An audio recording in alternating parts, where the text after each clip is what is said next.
It's beer o'clock on Real Ale Craft Beer. Today we have a beer for the Krups, the subcompact. There it is. I've switched it on. You got the little green light there. Left my door ajar. The reason I've left my door ajar is after over 2 years of use now for the Krups, the door's getting a bit like it doesn't want to open. It's getting a bit stiff. Like it feels, you know, when plastic gets brittle over time, it feels like there's a catch is about to break. So the only time I close it properly now is when I put the keg in and really kind of seal it up and make sure it's decent. But yeah, comment in the comments box. You're having the same problem as me. Slightly stiff door on your Krups the Sub Compact. Today though, we're going to be showing you an Affligem Dubbel, 6.7% ABV, 2 litre Torp. Really excited for this one. Really excited. I've just finished, and I know a lot of you have got different beer machines, and some of you have got Krups, some of you got perfect drafts. I've just finished a Lisa. Just reviewed the Lisa, literally 10 minutes ago, on the Phillips Perfect Draft. And it's another lager. And I was saying how I'm a bit lagered out with the Phillips Perfect Draft. It's been 4 lagers in a row now, and I'm not going to use the word bored, because I'll never be bored of beer, but I'm slightly lagered out. There's a lot of lagers, and that would be my slight criticism with the Phillips Perfect Draft. So it's amazing then that we have a Belgian double here to go on the Krups. So I'm going to show you how to fit it rather quickly. Take your lid off. You've got a beer line inside the cap. Grab hold of your beer line. Quite simply, push it into the top. Whoa, like so. And then there it is. You have a clean beer line every time you fit a new Torp to your Krups. Open your door. Grab the keg. Feed the keg in from the back. Oh, remove your tap first. Feed your keg in from the back.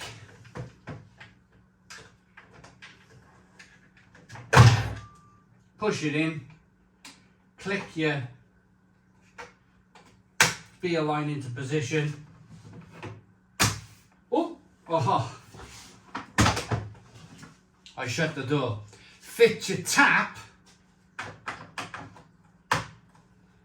then shut your door. Now, I'm going to tell you straight.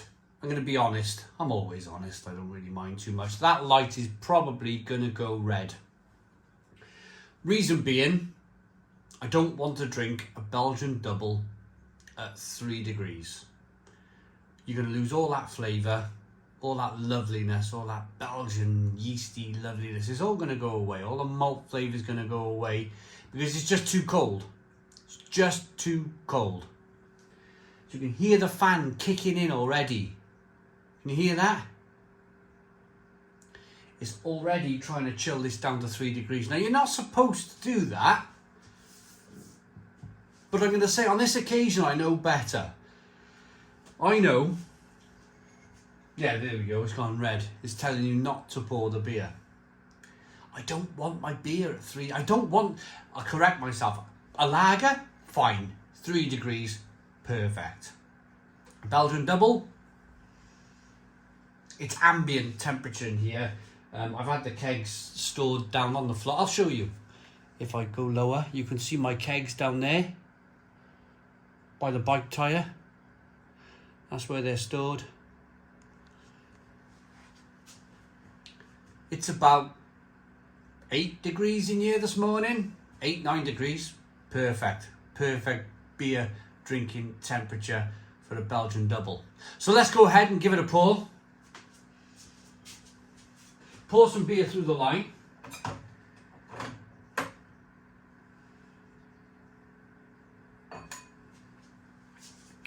Now you've filled the line full of beer. You're not asking the beer to travel all the way down the beer line, then into your beer glass, and then fob up. You've got a continuous stream of beer through your beer line. Less distance for the beer to travel straight away. You've also wetted your glass in the process. This looks superb, doesn't it? Absolutely superb. So chug that down.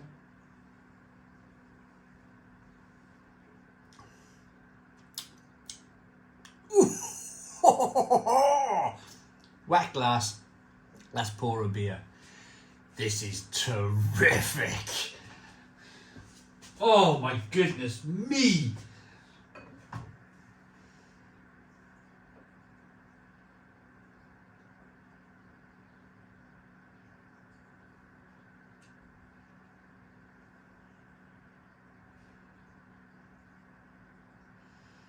Ooh.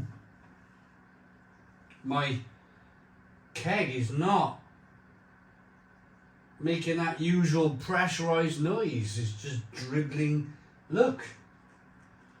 It's just dribbling beer out. I mean,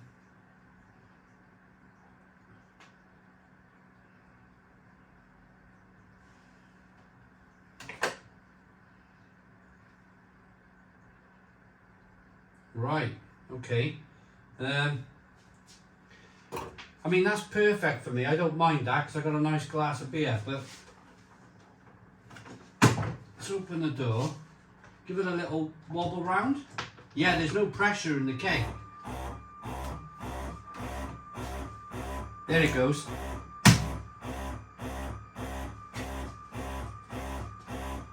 It's pumping the keg up. It's pressurising the keg. It's just blooming noisy. And I was getting tired. It's like, oh, I've had enough now with this treadmill. There you go. Right, so we see if it's pressurised. Yay!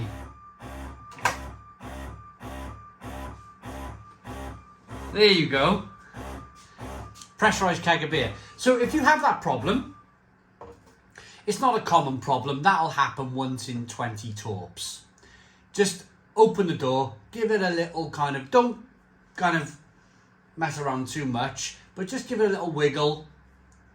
It probably didn't quite attach itself properly. And it'll kick in. It generally does. This is splendid. Absolutely splendid. It really is. We've got a 3-finger tan coloured head now on this beer. It's ruby red in colour, the beer. Oh my goodness me. I'm going to really enjoy this keg. I'm probably going to drink the keg today. I'm probably going to drink the keg before it takes it down to 3 degrees. That was my intention. Wife went to work this morning, waved it out the door, 9 o'clock. Come out here, set the camera up. Let's get this Affligem Dubbel on. And let's get reviewing, let's get it done. Because it's going to ruin the beer. If I drink that at 3 degrees, if I leave that for 24 hours, let it get down to 3 degrees, it's going to be ruined. Ruined. I don't want to drink that at 3 degrees. It's a Belgian double. It's lots of flavours at kind of 8, 9, 10 degrees rather than 3. Good looking beer. Fantastic looking beer. Look at that. Let's get the aroma. Toffee, nuttiness. More Belgian dark candied fruits coming through. It's wonderful. It's terrific. If you've been in a world of New England IPA like we all seem to be at the moment still, and you want to try something slightly different and you've got a Krups, then look no further than this Affligem Dubbel. It's a big malty monster of a beer. Biscuity, nutty, bready, full of Belgian yeast.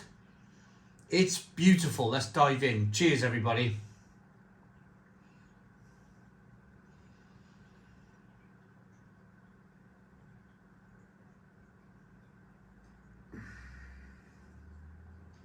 That's one of the best beers I've ever drank in my entire existence. That is beautiful beer.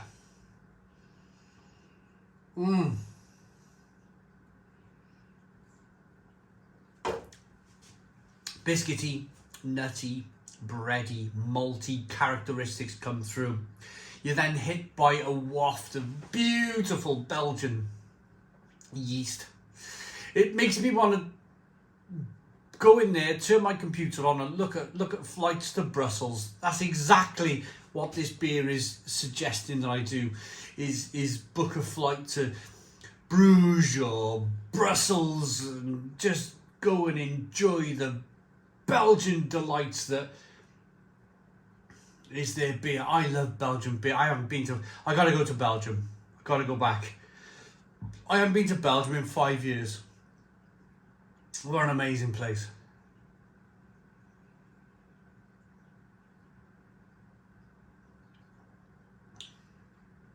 The mouthfeel on this beer is incredible. There's raisin, there's plum, there's fig, there's prune. It's a complete delight of the beer. It's one of those beers where you close your eyes. You've had a first taste, you're enjoying it, and then you close your eyes when you drink it because it's just so good.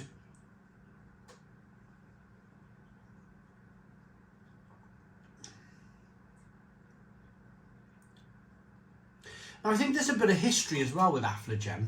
I think it's the right brewery. Correct me if I'm wrong. Please correct me if I'm wrong. But isn't Affligem, wasn't it part of France, then it became Belgium again? Hasn't it like swapped between France and Belgium, the border, a few times, where the brewery is? I think it might have started out life as a French brewery. Again, it might be I've drunk hundreds of Belgian beers, but my memory bank is telling me, in my old dusty old head of mine, that the Affligem brewery has been in France and Belgium. It's kind of swapped over a few times. Look at the lacing on this beer. Look at the way the beer washes around in the glass. It is absolutely, look at the colour. Look at the colour of the beer. It's already gone green for some reason. It's nowhere near 3 degrees, but it's already gone green.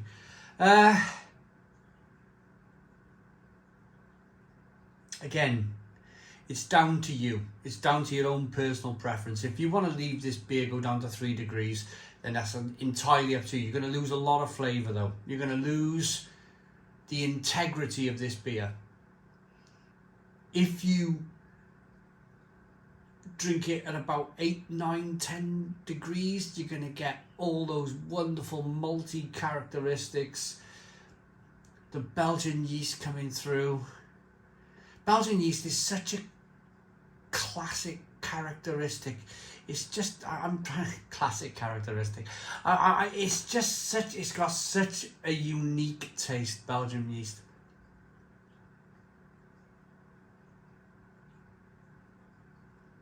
It's so good, so good, so good. I'm going to rate it nutty, bready, biscuity, malty madness of a beer. It's a 10 out of 10. 10 out of 10 from Real Ale Craft Beer. That could quite possibly be my favourite ever torp for the Krups, the subcompact. But I'm going to drink it all today in the next few hours because I don't want it going down too cold. I hope you liked the video. Please put your comments in the comments box. Subscribe to our daily beer and food reviews. Give us a big fat thumbs up. Boom! Cheers!